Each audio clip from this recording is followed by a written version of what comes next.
waxayna sheegeen dhankooda inay soo dhisi doonaan guddi kale.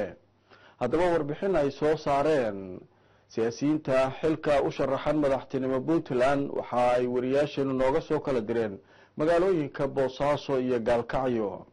waxaa maanta kulan degdeg oo isugu yimaadeen qaar ka mid ah musharaxiinta u taagan xilka madaxtinimada Puntland ee ku sugan magaalada Boosaaso ee xarunta gobolka Bari kaga soo horjeesteen guddiga khilaafaadka iyo ansixinta golaha wakiilada madaxweynaha Puntland maanta magacaabay. musharaxiintan maanta kulan ku yeeshay magaalada Boosaaso oo kala ah musharax Jaran Cabdilaahi Siciid Samatar, musharax Dr. Shirax Haji Faarax, musharax Axmed Cabbaas Axmed, musharax Cabdilaahi Sheekh Axmed Maxamuud ayaa kulankooda kadib shir jaraa'id oo qabteen ayaa waxay tilmaameen inay soo magacaabi karaan guddiga khilaafaadka musharaxiinta oo dhan balse madaxweyne Faroole oo kamid ah musharaxiinta uusan xaq u lahayn inuu keligii soo magacaabo. war-saxaafadeedkan wuxuu baad ku saabsan yahay guddiga khilaafaadka oo ay ku tarkifaleen maamulka Garowe oo ay soo saareen iyagoo aan cidna kala tashan. waxaan u sheegaynaa caalamka maamulka Puntland iyo shacabka reer Puntland in dalkan ay wadaagaan dadkii wax isku darsaday. marnaan ma ayna dhici karin in musharax qura iyo mid labaad midna toona uusan ku tarkifilan wax gaar u yahay.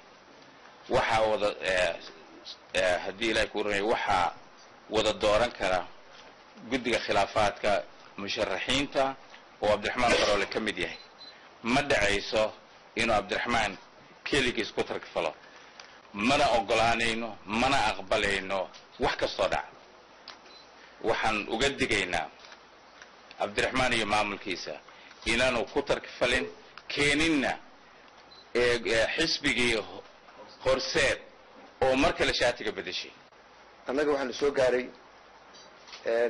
codsi ay keeneen international community oo madax ka yahay Nicholas Kay iyo odayaal kale iyo isimo way nala hadleen.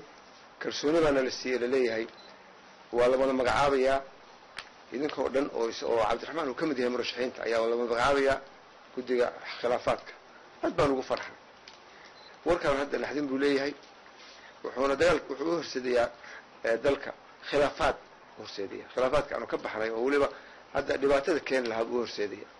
waxaanu marka international community-ga u sheegaynaa annagu waxa weeye waanu raacnay talada hore waa qaadanay.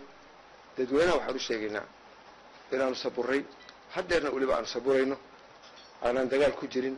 laakiin ninka dagaalka wada dagaal oogaya oo aan rabin in la heshiiyo inuu Cabdiraxmaan yahay inta markaa la xiriirso oo talada la wadaagta. wixii dalka ka dhaco dhibaatana iyaga rajaynayno laakiin hadday dhacdo iyaga mas'uulka ah. warkan cusub oo saakay maamulka Cabdiraxmaan Faroole uu sii daayay oo ah magacaabista guddiga khilaafaadka oo uu iskiis u magacaabay isagoo aan cidna kala tashan laga yeeli maayo.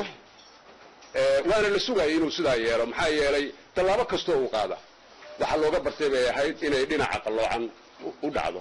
maantay wuxuu soo baxday dhiiladii ugu dambaysay oo ah crime siyaasadeed oo ah afduubidda aayaha ummad dhan.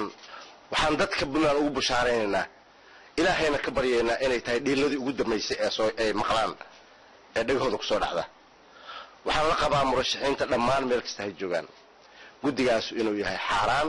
guddigaas ma aha guddiga xalinta khilaafaadka waa guddiga khilaaf abuuridda waa guddiga muxuu ahay xasarada dadka Puntland way iskaga filan yihiin ilaah idinkii.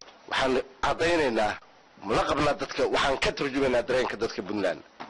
waxa weeye weligay si kasto oo aan u arkay muxuu ahay cawaaqib xumada dadka muxuu ahay uu ka soo gaatay Puntland weligay ma muxuu ahaa mansabka madaxweynaha kama saarin.